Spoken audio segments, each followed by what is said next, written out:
Ассаламу алейкум, урматтуу Марава ТВнын көрөрмандары, насихаттын угармандары.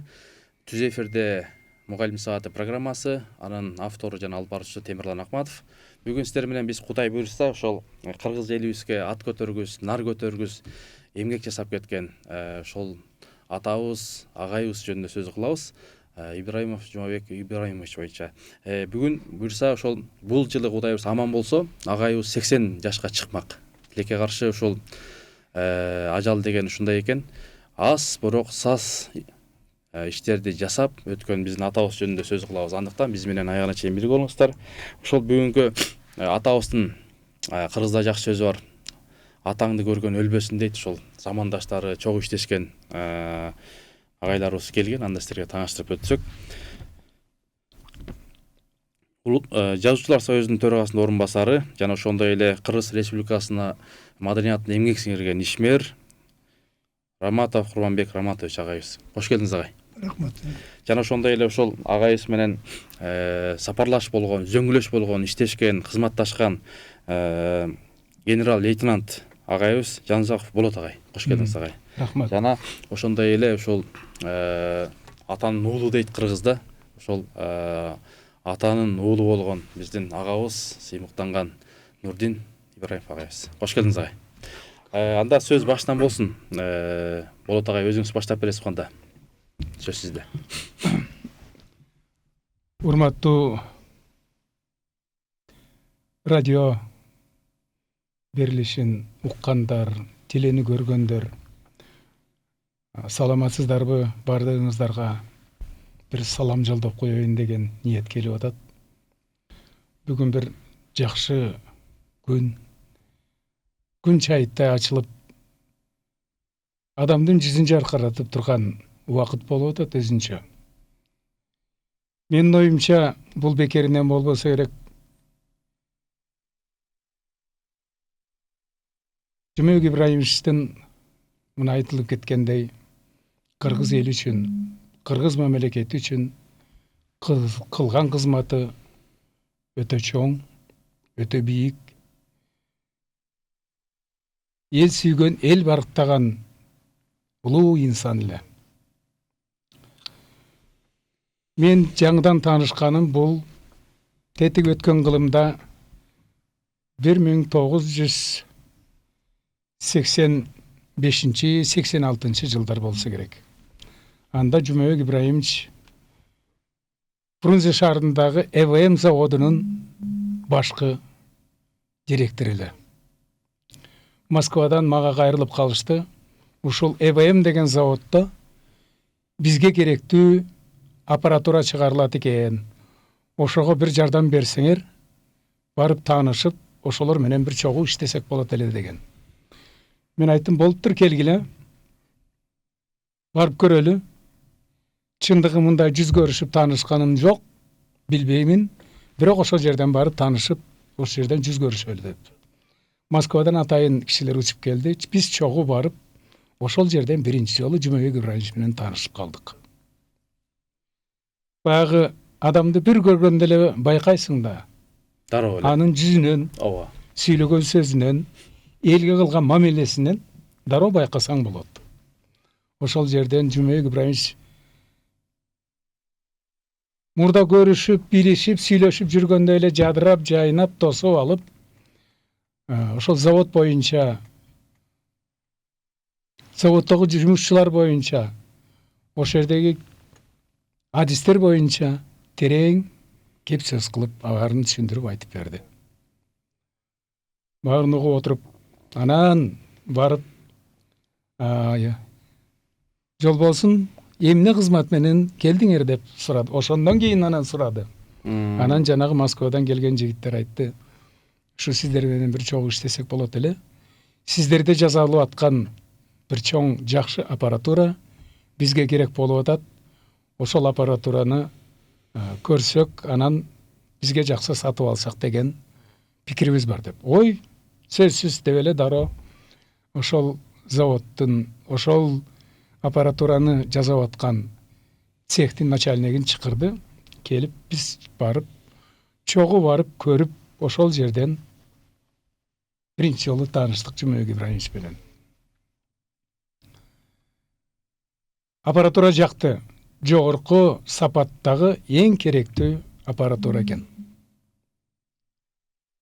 Андай аппаратуралар ал убакта Советтер Союзунун убагында эч жерден издеп таппаган аппаратураны биздин Кыргызстандан ушу жерден таап, ушу жерден жактырып, кийин жакшы кызматташ болуп кетишти.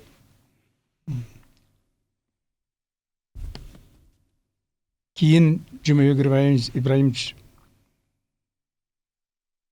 Фрунзе шаарына мэр болуп шайланбадыбы? Ошондо Жумабек Ибраимович менен мындай жакын таанышып калдык, себеби ал убакта мен Бишкек шаарынын ички иштер башкармалыгында иштечү элем. Ошо жерден жакшы таанышып, ошо жерден жакшы пикир алышып, себеби шаардагы коомдук тартипти сактоо, кылмыштуулукка каршы күрөш боюнча жана эле шаардыктардын турмуш жолуна жакшы болушуна чоң жардамын берип аткан ички иштер органдары эмеспи? Ошол аркылуу Жумабек Ибраимовичтин эң жакшы сунуштарын, эң жакшы пикирлерин биз көп уктук. Ошол кездеги өзүңүздөр билсеңиздер керек, бул республикадагы экономикалык абал деле бир топ жакшы эмес болчу. Ошого карабастан Жумабек Ибраимович колунан келген жардамын берип, бардык убакта биздин ички иштер органдарын дайыма колдоп берип жүрдү. Баракелде. Агайда токтолобуз азыр буюрса, мынакей Болот агайдагы мынакей жакшы ошол агай жөнүндө маалымат берип, буюрса да токтолобуз. Ромбек агай, анда сөз сизде. Рахмат. Жумабек Ибраимович жөнүндө айтсак, могу элдин көзүндөгү адамдар, мамлекеттик иштеги адамдар, бул баардык жагынан элдин алдында, көз алдында болот да. Жумабек Ибраимович ошол кыргыз мамлекетин жетектеген канча адамдар болсо, канча ишмерлер болсо, ошолордун бири катары элдин жүрөгүндө калган, эл бул кишини эмгегине карап өтө баалаган, жогору баалаган адам эле. Мунун эң ачык мисалы Жумабек Ибраимовичтин 1998-жылы Кыргыз Республикасынын премьер-министри болуп шайланган учурунан айтсак, айтыңыз. Бул ошол кездеги зарылдык болуп, ошол мамлекеттеги болуп аткан иштерди түздөй турган, көтөрө турган, бийиктеде турган адам зарыл болгондо, Жумабек Ибраимовичтин ушу тандоо туура болгондо, Жумабек Ибраимович биринчи келген күндөн Кыргыз өкмөтүн, Кыргыз Республикасынын өкмөтүн аппаратты бүт жаңы ыкмалар менен көтөрүүнүн биринчи кадамынан эле шаар кетти да. Себеби бул кишинин даярдыгы буга чейинки чоң кызматтарда, кайсы кызматта болбосун ошонун баарын жогорку деңгээлде аткарып келгендиги, ошонун баары бул кишиге мүмкүнчүлүк берди да. Ошондо кадимкидей кыргыз өкмөтү жанданып, көп маселелердин баары оң жагына чечилип, өкмөттүн ишмердигинде чоң өзгөрүүлөр болду. Бул биринчи кезекте жетекчилерге коюлган жогорку талап, жоопкерчилик. Ошонун негизинде гана Кыргыз Республикасынын экономикасын, башка социалдык турмушун бардык тармактарын оңдоого мүмкүн экендигин көрүнүп турду да. Анан бул кишинин эң мыктылыгы ошол кезден биринчи күндөн бардык жетекчилер кыргыз мамлекетин иштеш керек, таза иштеш керек деген бул кишинин алып жүргөн саясаты өзүнөн баштап ар бирге бир талабы ушу болду. Ошондуктан бул киши келгени өкмөттө чоң өзгөлөр болду. Биздин региондордо бардык жагдарды мына мамлекеттин өкмөттү башкара турган накта татыктуу адам келди деген пикирлер пайда болду да. Анан эл аябай колдоду, өкмөткө болгон ишенич артты. бул кишинин ошо мыкты иштегендиги, мыкты сапаттары өкмөттүн кадыр баркын көтөрдү. Элде ишеним пайда болду. Кыргызстан дагы мына өкмөтү кыргыз мамлекетин оңдогонго баардык мүмкүнчүлүктөрдү, каражаттарды колдоно баштагандыгына элде сүйүү пайда болду да. Ошондуктан Жумабек Эрбаевичтин эң мыктылыгы жанагы ошол кезде тамырлап кеткен, жайылып кеткен. Баягы бизди приватташтыруу, менчиктештирүүдөн башталганы таламай, ар ким арга өзүнүн кызматына жараша ээлеп алмай, ошонун баары токтой тургандай калыстык, анан жанагындай коррупция, паракорчулук, шунун баарын каң бугандай биринчи күндөн келгенден эле өзүнүн иши менен, сөзү менен көрсөттү да. Анан кийин Жумабек Эрбаевичтин ошондой бир айтканы бар. Мен кызматка отуруп эле жатып, ишти жаңыдан баштап, пландап, талапты катуу коюп баштап атсам, мага үйүмө чейин келип, чоң акчалар сунуштап, параларды берип, кызматты сурап атат деп туруп, өкмөттүн жыйынында айтып чыкканда, бул баардык жетекчилерге чоң эскертүү болду да. Мен бул кишини жакындан билгеним ошо кезде, андан мурда Кыргыз өкмөтүнүн басма сөз кызматын жетектеп калган учурум эле да. Ага чейин дагы 2-3 премьер-министр менен чогуу иштешип калып, анан кийин бул кишинин ушул элде ишеним пайда болуп, жетекчилерде эл үчүн иштеш керек экен, таза иштеш керек деген түшүнүк пайда болуп, ошондон иш алдыга кетти да. Эми Жумабек Эрбаевичтин мыктылыгы ага чейин да ошо мезгилде дагы Кыргызстанды бөлбөй, кандай кадр болот, Кыргызстанда кайсы кадр мыкты, ошону көрө билип, ошонун баарын кызматка тарта билген да. Бул менин жердешим эле. Тигил башка жактан эле деген бул иште жок болчу. кадр тандоодо. Кадр тандоодогу мунун калыстыгы, тазалыгы, анан көрө билгендиги. Бул ошол коомдо жүрүп аткан ошол кезде демократия, анан позиция, оппозиция дегендер демократия келгенден кийин баары иштеди да. Ооба. Ошондо эки тараптын башка элди дагы бириктирип, кой мамлекет иштейли, ар бирибиз өзүбүздүн кызыкчылыкты ойлогойлу деп, мунун мыктылыгы, мындай мыкты күчтөрдү Кыргызстандагы саясатчы болобу, жетекчи болобу, чарбакер адамдар болобу бириктирип, биз Кыргызстан үчүн иштейли деген идеяны иштады да. Мына ушунун өзү чоң өзгөрүүлөргө алып келди да. Анан бул Жумабек Эрбаевичтин ушу кыска иштеп калгандыгы болгону ушу 3 айдын тегерегинде иштеп калды да. Бул 3 ай иштесе дагы 3 жыл иштегендей, 10-15 жыл иштегендей элде түшүнүк пайда болду да. Результат жыйынтык болду, эл аябай колдоп, ушундай киши келди деп ишеним, жүрөктөрүндө жалын пайда болуп элде, жүрөктөрүндө жылуулук пайда болуп, анан бул киши кеткенде бизде Кыргызстанда көп жетекчилик иштеген, бирок аз жетекчилер гана элдин сүйүүсү түшкөн да. Жумабек Эрбаевич кокустан ушундай саламаттыгына байланышып кеткенде элдин, Кыргызстандын туш-тушунун баары кайгырды да. Элдер кайрылып атты, кап деп ушундай өкүнүчтүү болушту. Эми ушундай даражага жетиш бул аябагандай чоң мамлекеттик адам экендиги, бул чоң мамлекеттик ишмер экендиги, мамлекетти көтөрө турган баардык мүмкүнчүлүктөр, баардык бул кишиде даярдыктар бар экенин көрсөткөн да. Эми бул кишинин буга келишинин жолу кандай болгон? Айтсаңыз. Бул кишинин мен мындай сыртынан билген же окуп билген адам эмесмин. Бул киши биз 1 айылдан болобуз. Мына Кемин районунда Жаңалыш деген, чоң жолдун боюнда Жаңалыш деген айыл бар. Мурда илгерки орустан калган аты, орустар туруп ошол айылда. Кийин биздин ата-бабалар ошол айылды түптөп орустар кошуна орус айылдарга көчкөн. Ошондо Атаев деген орус туруп, кыргыздар Атайке деп аталган. Кийинки бир 60-жылга чейин Кыргызстандын туш-тушундагы элдин баары Атайке деп айтчу ушул айылды. Жумабек Эрбаевич ушул айылда орто мектепти бүткөн. Ошо мектепте окуп жүргөндө эле айылда классташтардын арасында, мектепте мугалимдердин арасында бул эң мыкты окуучу. Ооба. Анан эң таза, туура жүргөн. Математиканы жакшы окуган. Баардык сабактарды жакшы окуган. Анан мектептин коомдук турмушуна да алдыңкы орунда жүргөн. Анан спорт боюнча дагы биздин ошо Жаңы Алыш мектеби аябай чоң мектеп болгон. Бул жагынан дагы, билим жагынан дагы, спортто дагы биздин мектептин менин агам да ойночу эле, көп ошол кезде агаларыбыз ойночу эле.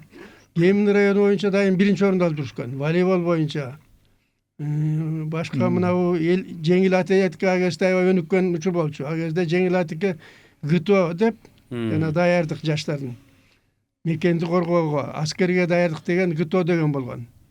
Ошолордун негизинде биздин Жаңы Алыш мектеби Борбор райондун Борбор бирди бербейсиздер. Бустровка, анан биягында жанагы ген чыккан Орловка деген атактуулар бар. Ооба. А жерде стадион, спорт зал деген толтура. Жаңы Алышта аянтча гана болчу, сыртта эле. Мектепте кичинекей комнат болчу. Ошолордун алдында спортто дагы бул киши алдыда жүргөн да.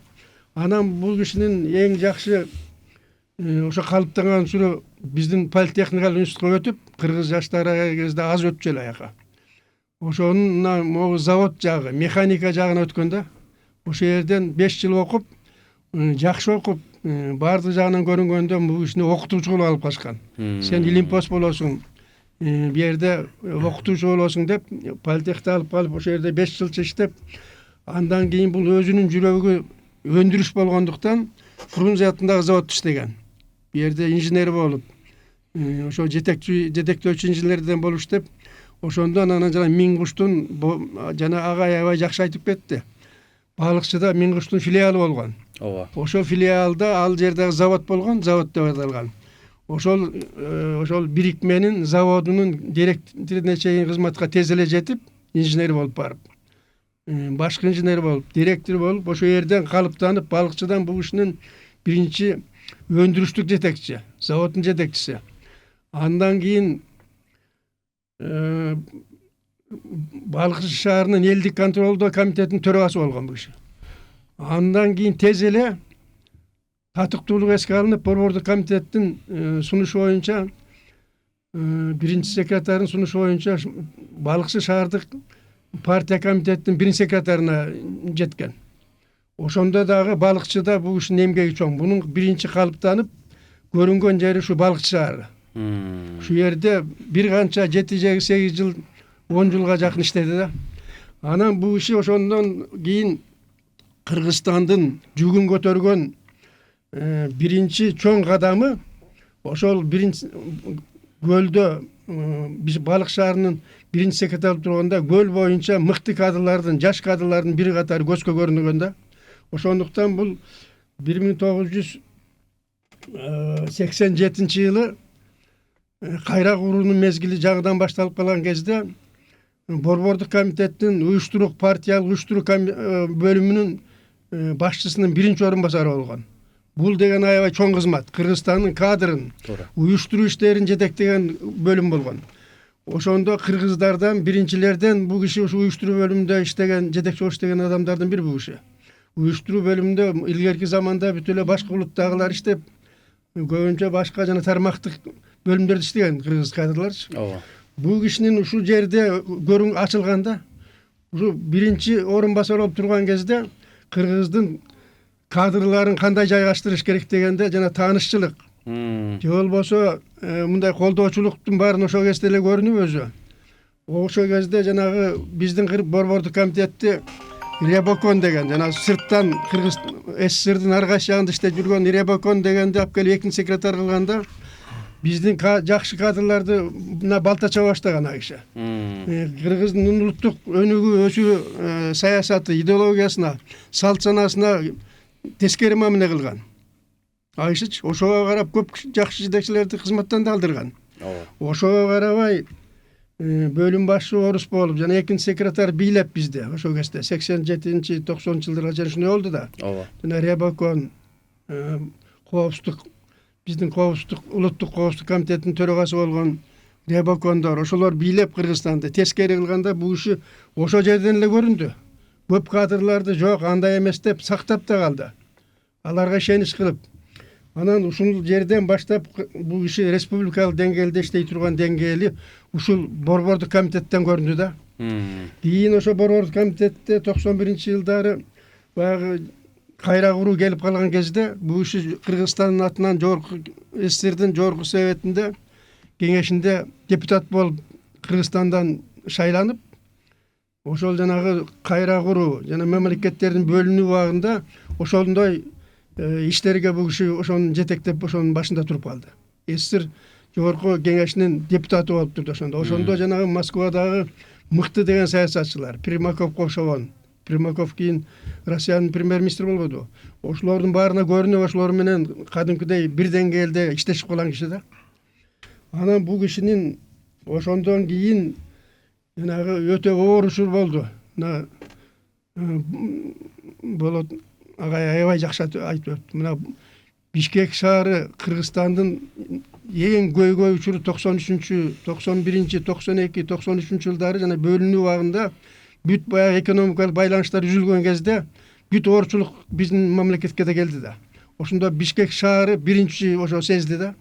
Ошондо жумушсуздук, айлык берилбей калган, пенсионерлердин айлыгы убагында төлөнбөй калган, тейлөө кызматтары, мына жүргүнчүлөр ташуу мисалы, автобустар жетишпейт, жөө жалаңдап эл жүрүп калган, кары картаңдар коммуналдык акыларды төлөй албай калган, электр үчүн, жылуулук үчүн тигилер.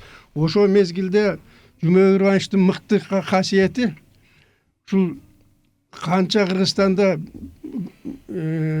мурда аткаруу комитетинин төрагасы деп койчу. Бишкек шаардык, Фрунзе шаардык аткаруу комитети, Бишкек шаардык аткаруу комитети. Кийин жаңы салт боюнча мэрия болду. Ушул Бишкек шаарын жетектеген аткаруу комитетинин төрагасы, мэр болгондордун ичинен чынынан айтып бөлүп караш керек. Жумабек Ыбырайымов ушул берде деле 3 жылда иштеп калды. Ошо 3 жылдын ичинде Бишкек шаарын ошо кадрларды бекем кармап, туура жол көрсөтүп, туура багыт берип, талап коюп, Бишкек шаарын кадимкидей сактап калды. Ошол кездеги мындай айтканда экономикалык саясий кризис келди да кезде. Жаштар көчөгө чыгып, жана жер талашмай, ошонун баардыгында акылын таап бул иши көрүндү да. Ушунун баары алып келип туруп, Жумабек Ыбырайымовду жанагы Кыргызстандын жетекчилеринин биринин эң оор өкмөттү жетектөөгө мүмкүнчүлүк шарт түздү да. Мынча айтканда Жумабек Ыбырайымович бул Кыргыздын тарыхындагы мамлекеттик кызматта өзүн көрсөткөн чоң лидер касиет. Чоң мындай элди ынтымакка, саясий күчтөрдү биримдикке алып келген чоң саясий ишмерге айланды да. Ошондуктан биз Жумабек Ыбырайымовдун биз канчалык мына китептери чыкты, көп китептери чыкты, орусча, кыргызча, көп берүүлөр болду, кинолор чыкты. Жумабек Ыбырайымовдун эмгеги, элеси жасаган Кыргыз мамлекетине жасаган салымы кошкон. Элдин жүрөгүндө ушуга чейин. Себеби мурдагы аксакалдар айткан сөздү кийинкилерди угуп, кийинки ортон буун көрүп калды бул киши менен иштешип. Ошо иштеген кезде жашап, окуп, иштеп. Ошондуктан бул киши Кыргыз элинин жүрөгүнөн дайым кетпейт. Эми быйыл мына 80 жылдыгы бул кишинин туулган күнү январь өзү. Январдын башы. Эмси быйыл 80 жылдыкка талап боюнча мамлекеттик чоң чараларга кирбей калып, ушундай өзүнчө мындай бөлүк болуп өтүп атат. Эскерүүлөр, анан ар кандай туугандары, балдары, шайыр мына жубайы ушундай иш-чараларды өткөрүп атат. Анан кийин мен ойлойм бул Бишкектин мэриясы мына Чүй районунун, Чүй областынын ыйгар муктуу өкүлү бар, өкүлчүлүгү бар, аппарат бар килеген. Кемин районунда мамлекеттик администрация деген бар. Ушулар ушу жылдын аягына чейин бир жакшы бир иш-чара өткөрүп, эскерүү, анан бул ушунун эмгегин элге айтып, бир чоң эскерүү, бир бул биздин мамлекеттик ушул мэриянын болобу, Чүй областынын болобу, райондун болобу, ошол мына өзү окуган политехникалык институт турат азыр деле. Ушулардын баардыгы биригип бир жакшы иш-чара өткөрүп, ушунун баардыгы элге жетсе деген тилекте болуп атабыз да азыр. Ушуну биз каалайбыз. Ушундай деңгээлде өтсө аябай жакшы болор эле да. Жакшы агай, буюрса да токтолосуздар. Мынакей буюрса агайдын замандаштары, кесиптештери ошол болгон окуяларды айтып өттү. Анан Нурдин байке ошол кандай ата эле? Үйдө кандай? Эми биздин орус тилдүү дагы угармандар бар, орусча да айтып берсеңиз болот балким. Темирлан, рахмат. Спасибо, что пригласили нас. Вот действительно, 80 лет нашему папу — это такой серьезный юбилей. Вот, к сожалению, 25 лет его уже с нами нету. Вот, но мы, родные, близкие, вспоминаем его. Вот, люди, народ, куда бы мы ни поехали, вот, Джалабадскую область, Ошскую область, Нарынскую, везде мы только хорошие отзывы от людей, от простого народа получаем о нашем папе, об отце. Да? Это самое главное, что он нам оставил. Вот это мы можем смело смотреть людям в глаза. Да? Вот это вот очень важно. Вот. Какой он был в семье? В семье он был очень строгий человек, да? Потому что он сам вырос в селе, вы знаете. В селе была не совсем такая хорошая жизнь, очень было сложно ему было. Вот. Они сами, у них был небольшой огород, земля, они сами выращивали фрукты, овощи. Вот. У них яблоки росли, они помидоры, огурцы сами выращивали, построили сами небольшой однокомнатный дом у них был. Вот. Поэтому, когда они закончили школу, и благодаря его маме, вот, Кулусунапа, папа умер тогда, его папа умер, наш Чоната умер. Вот, она их двоих детей, Чолпон Ибраимовну и Джумабек Ибраимова, она перевезла в Бишкек. Вот. Тоже здесь было сложно, тогда Фрунзе назывался, было сложно. Он начал работать в бишкекской хлебопекарня, тогда называлась Фрунзенская хлебопекарня. Он здесь начал работать, целый год отработал, прежде чем поступить в политехнический институт. Вот. Потом он поступил в политехнический институт, факультет, машиностроительный факультет. Специальность у него была металлорежущие станки и инструменты. Вот. Это было такое очень серьезное для сельского парня институт, где требовалось обучение, там была высшая математика. Вы знаете, там везде идет высшая математика. Вот.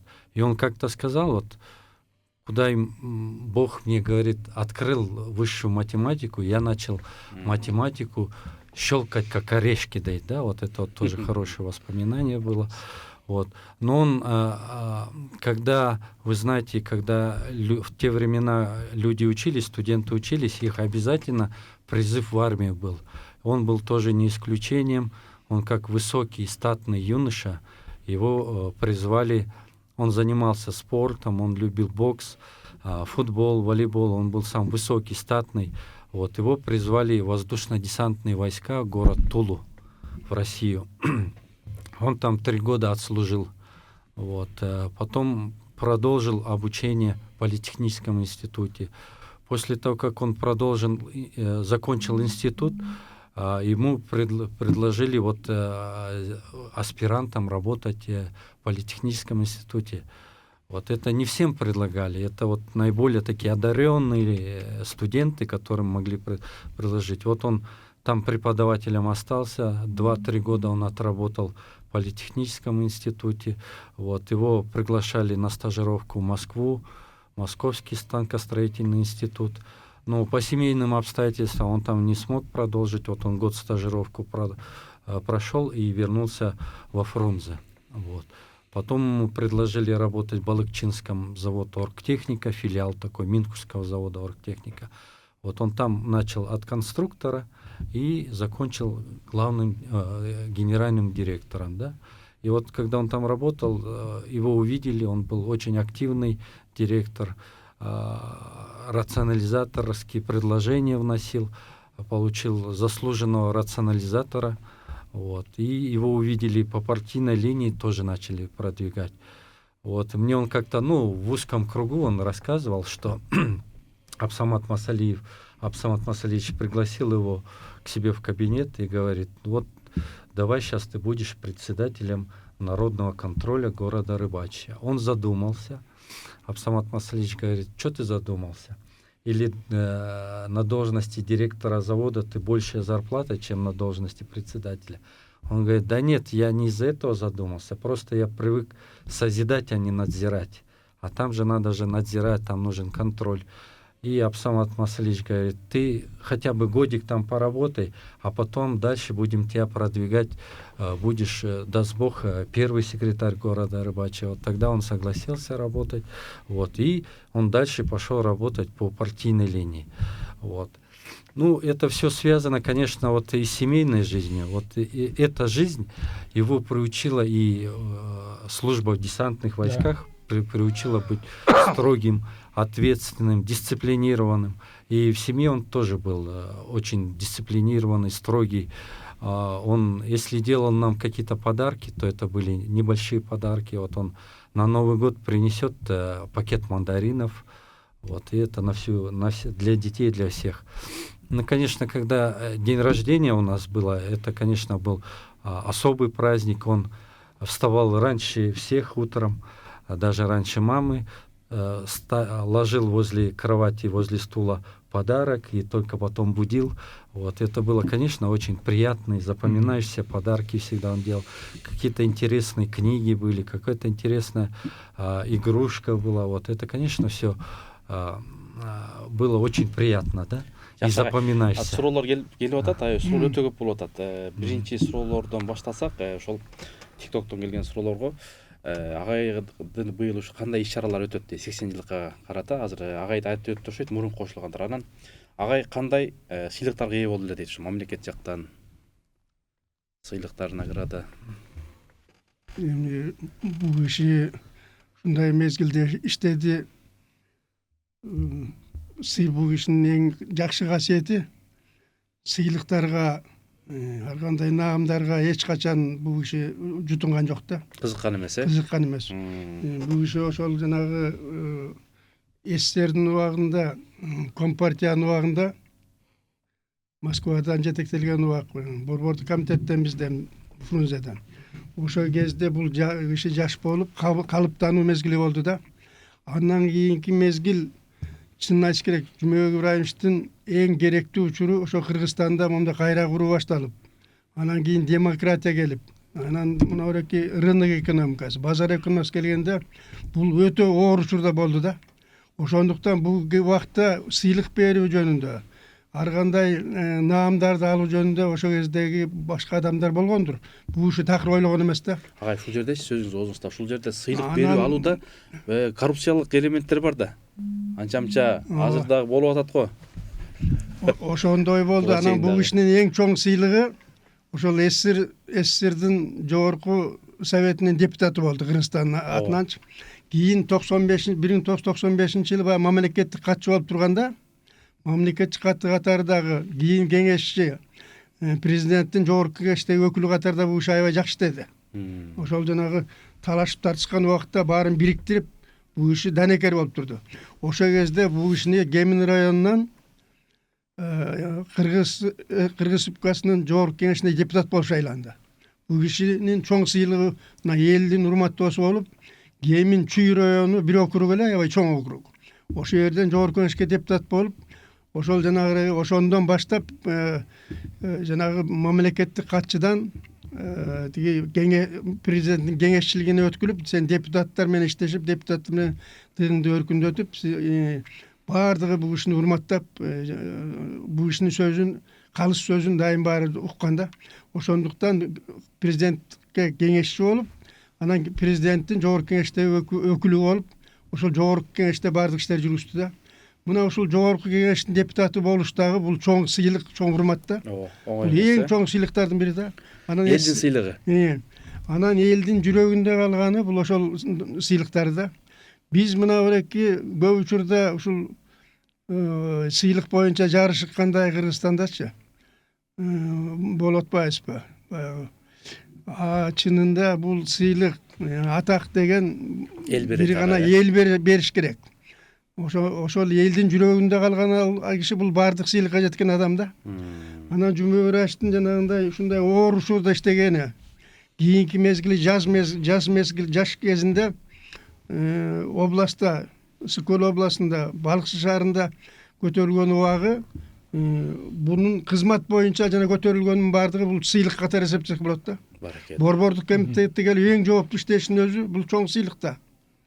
Бунун чынын айтыш керек, апа эметиги Жумабек калыптанышына Кыргызстанды 25 жылга жакын биринчи жетекчи окуган, аябай Кыргызстанды бийик деңгээлге жеткирген Турсунхан Субаличтин дагы көрө билген жактары бар.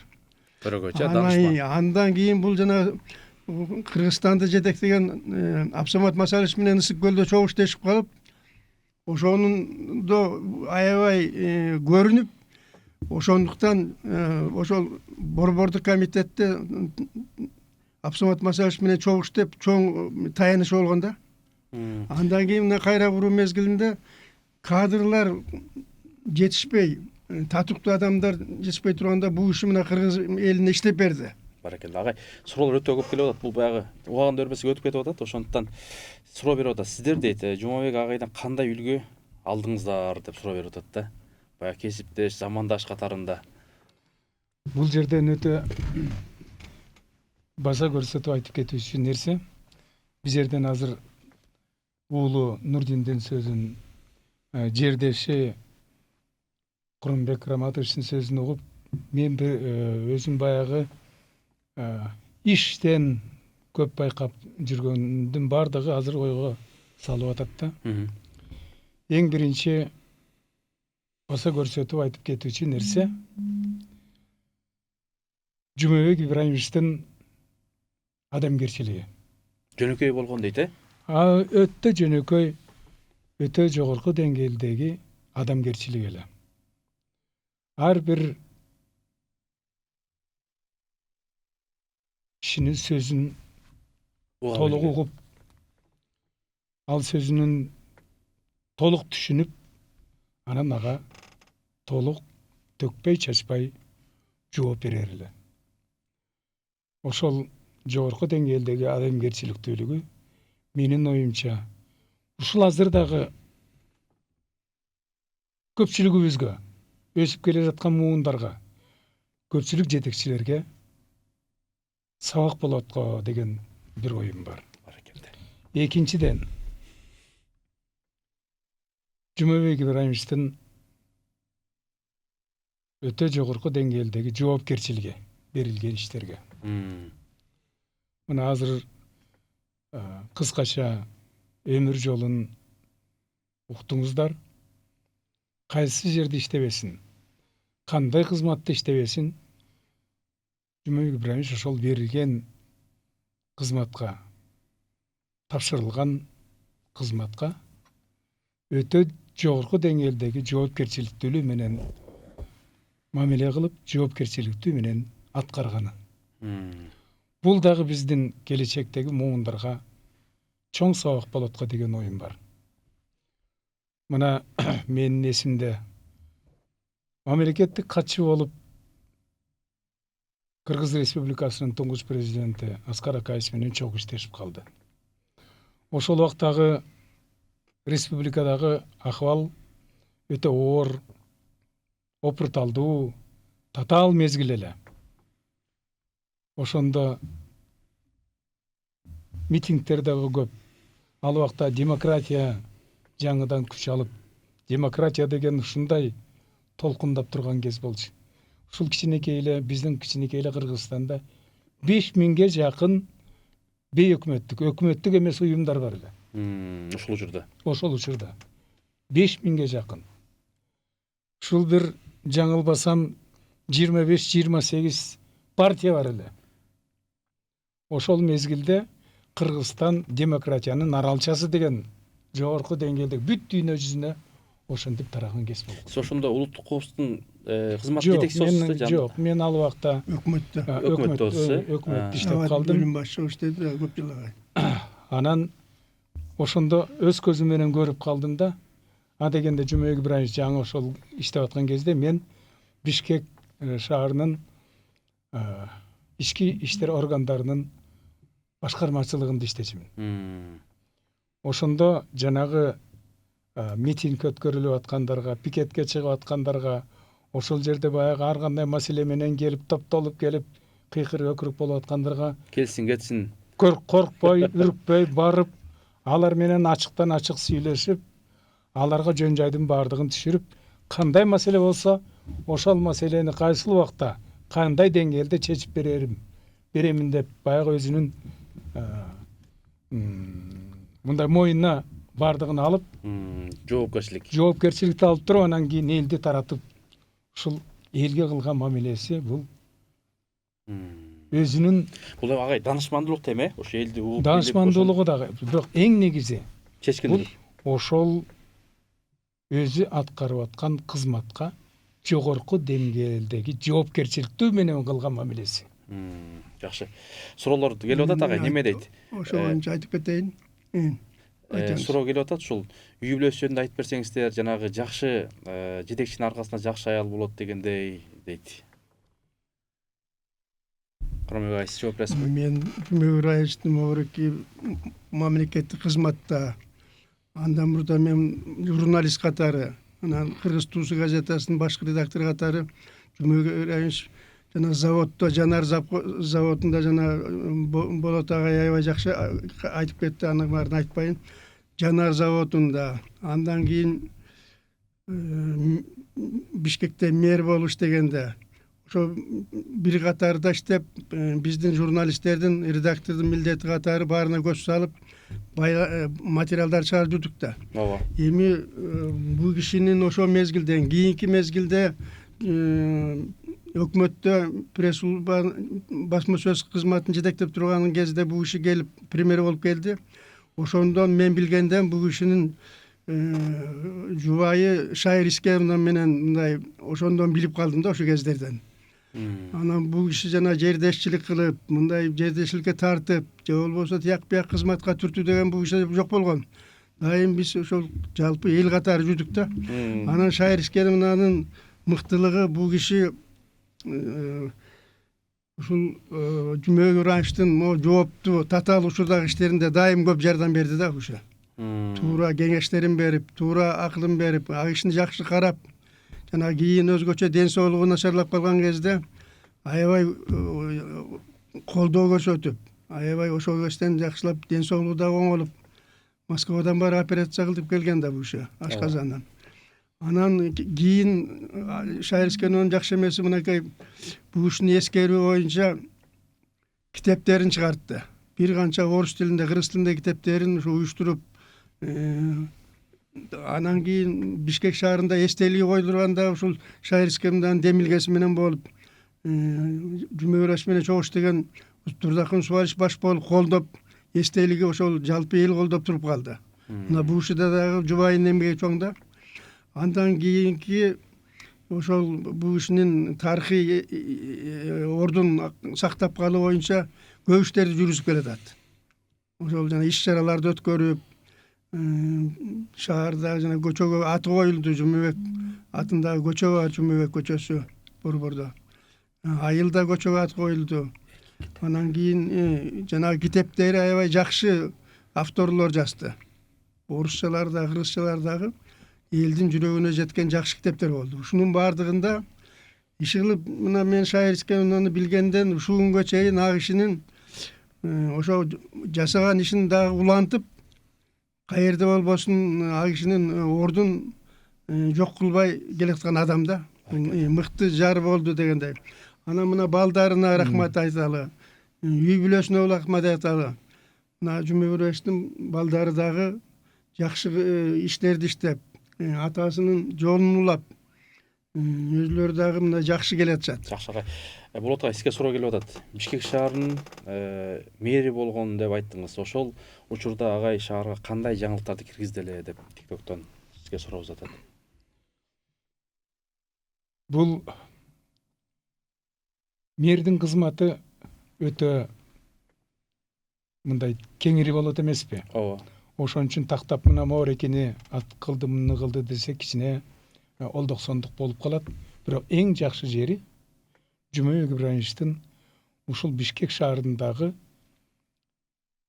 элибиздин негизги турмушунун жакшы болуп кетишине жасаган аракети эле. Ошол кездеги мына эсиме түшүп, баардыгы эсиме түшүп атат. Эң биринчи шаардагы тазалык болсо. Тазалык бул эң негизги шаардын тазалыгы бул адамдын ден соолугуна түз таасирин тийгизе турган. Келген конокторго, чет мамлекеттерге өзүнүн элибиздин маданиятын көрсөтө турган эң негизги нерсе бул шаардын тазалыгы. Шаардын тазалыгын чыңдоодо, тазалыгын жакшы аткарууда Жумабек Ибраимовичтин жүргүзгөн эмгеги өтө зор. Жакшы. Экинчиден, мына жана айтып кеттим, шаардагы элдин коопсуздугу. Эл арасындагы ынтымак ырашкерлик. Эл арасындагы жакшы мамиле. Мына ошол кездеги акыбал бир топ татаал деп жана айтып кетпедимби? Ошол өзгөчө жанагы Оштогу болгон чыр чатактан кийинки мезгил. Ошондо улуттар арасындагы биримдик ынтымак ырашкерлик болсо кандай жакшы болот. Себеби биздин Бишкек шаарынын өзүндө 80ге жакын улуттун өкүлдөрү жашаар эле. Ошолордун баардыгы бир кишидей болуп, бир багытта өздөрүнүн жашоосун дагы, ишин дагы алып барса туура болор эле деген мына сессияда дагы ушул маселелерди көп көтөрүп, эл арасындагы ынтымактык ырашкерлик, эл арасындагы тынччылыкты дайыма жогорку деңгээлде алып жүрүү керек дегендигин баса көрсөтүүчү. Бул дагы өтө чоң нерсе. Жакшы агай. Баягы биздин убактыбыз барган сайын ушул карып баратат.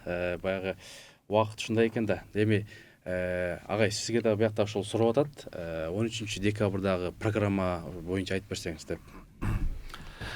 13 декабрь программа ушундай болот. Там биздики памятник бар, да, вот МИД жактачы. Вот возле МИДа есть памятник Жумабеку Ибраимову. Вот там мы небольшой митинг, реквием проведем саат 10. После этого саат 11 Национальный исторический музей будет, как сказать, День памяти Жумабека Ибраимова, 80-летия. Там мы хотим показать фильм, вот новый сейчас фильм, производится фильм. Вот там мы хотим показать. Потом выступление соратников, друзей, земляков Жумабека Ибраимова там будет. Вот вспомним о делах Жумабека Ибраимова. Вот. И на этом закончим. Жакшы. Болот агай, кошумча бир мындай ой кетип атат. Мына азыр уулу Нурдиндин жердеши Курмек Раматовичтин сөзүн уктук. Суроолор келип атат. Өтө көп суроо келип атат. Мунун баардыгы Жумабек Ибраимовичтин элге кызылган кызматынын үзүрү. Ошонун негизинде эл ушул убакка чейин Жумабек Ибраимовичтин элесин эскерип, бүгүнкү болуп аткан берүүнү өздөрү көз салып, жүрөгү толкуп турган кез деп ойлоймун. Ошон үчүн менин эң бир ой кетип атат. Жумабек Ибраимовичтин элесин эскерип, 80 жылдыгын мамлекеттик деңгээлде белгилеп койсо, мамлекеттик деңгээлге алып чыкса, туура болор эле го деген ой кетип атат. Себеби бул кишинин, Жумабек Ибраимовичтин элге кылган кызматы, өлкөбүзгө болгон кызматы өзгөчө өтө татаал, опурталдуу убакытта иштеди да бул киши. Анда ошол Жумабек Ибраимовичтин кылган кызматынын эмгегинин бир жакшы жыйынтыгы болор эле деген ойго кетип атат. Жакшы. Агай анан биякында сурап атат, ошол Арузат деген көрүүчү кайсыл уруудан чыккан инсан дейт. Бул эми Жумабек Ибраимовичтин атасы ата теги ошо Жаңы Алышта орношуп калып, Кемин районундагы Жаңы Алыш айылы, өзү туулуп өскөн жери. Бул муну тарых боюнча, санжыра боюнча мен карап көрсөм, Cumhuriyet Ayşı'nın ata tegi Talas'ta olgan eкен. Çoğun ataları, Таласта. babaları. Bul bağış uğrusundan болады. Анан кийин Таласта билесиздер, ал кезде илгери элди жакшы мыкты адамдар карап, багып, колунда бар адамдар элге карамдуу болуп, ушундай болгондо ошо кезде бир тааныштар болуп туугандардын арасында. Анан кийин мындай элди башкарган, элге жакшы жол көрсөтүп, айгын адамдардын арасында дагы мындай талашуулар болгон да. Ошого байланыштуу бул киши келип, Жантай Шабданын мезгилинде бул кишинин бабалары, чоң аталары келип Кеминге туруп калган да. Кеминге туруп калып, ошо кезде эле ошо келгенден баштап эле Жумебир Айчтын бабалары, чоң аталары эл арасында көрүнүшүп, өзлөрүнүн жакшы сапаттары менен ошо кездеги чарбачылык жүргүзүү, малды көбөйтүү, анан ошол тетиги Кабактан тетиги Жумбал жактан көмүр тартып келип чүйлүктөргө, бул кеминдиктерге шарт түзүп ушундай иштерди аткарган экен. Анан бул Жумебир Айчтын атасы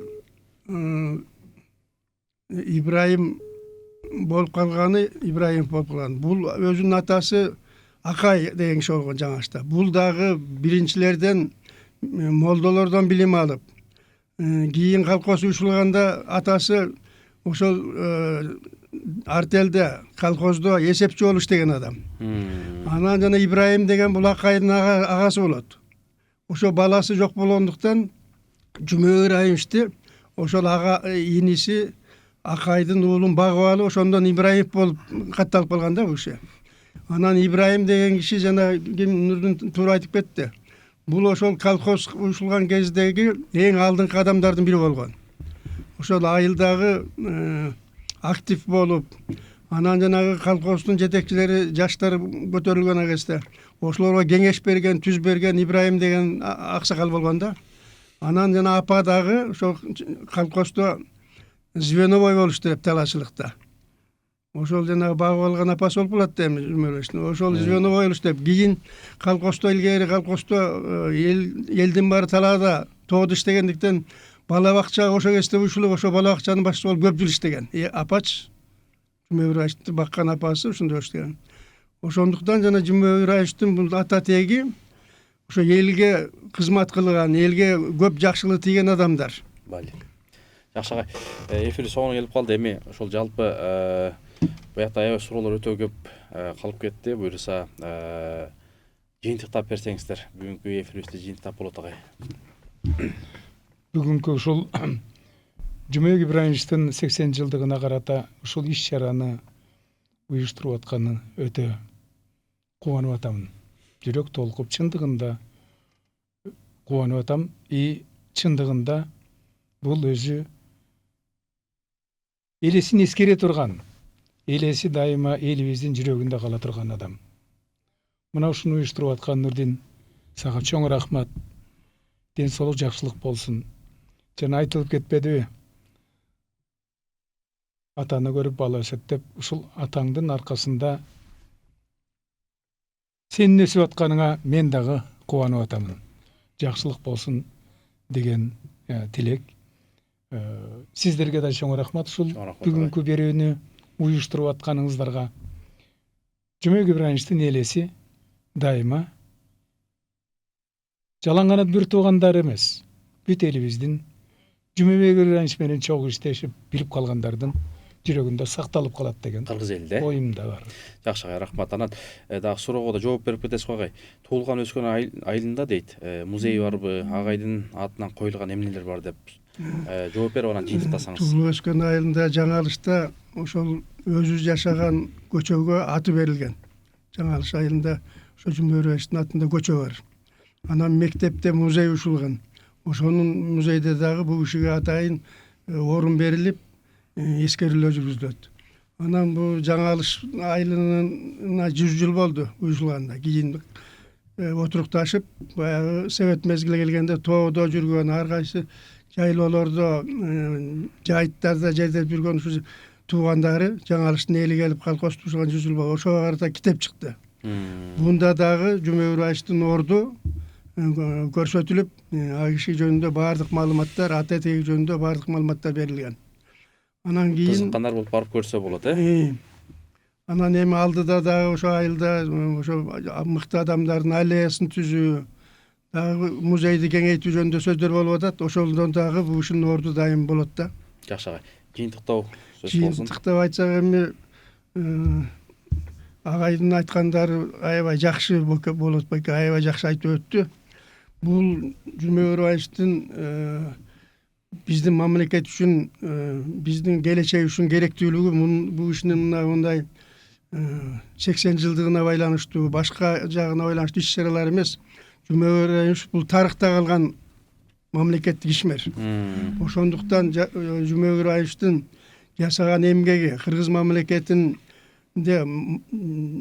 жооптуу кызматтарда, жетекчи кызматтарда иштеген убактагы бул ишин жасаган салымы, эмгеги, бул кишинин ошол мамлекеттик жетекчи кызматкер катары көрсөткөн өрнөгү дайым бул биздин тарыхта калып, бул жөнүндө дайым айтылып, биздин бүгүнкү мына келечектеги муну бул ишинен үлгү ала тургандай деңгээлде болуш керек да. Жаштар өзгөчө. Жаштар. Ошондуктан бул кишинин эмгегине, өмүрүнө, тарыхына, мамлекеттеги ордуна, жасаган эмгеги жөнүндө дайым иш-чаралар өтүп турса, бул биздин мамлекет үчүн, биздин келечек үчүн гана пайдалуу болот да. Ошондуктан бул киши дайым унутулбай турган адам. Айтканыңыз рахмат. Өрүн агай. Ну вот наш папа, он всегда говорил, у меня есть своя репутация, да. Вот, живите так, чтобы не испачкать мою репутацию, да. И вот мы всегда старались жить честно, чтобы не испачкать его репутацию, чтобы не испачкать его авторитет. Вот, старались не лезть ни какие-то сомнительные работы, бизнес сомнительный.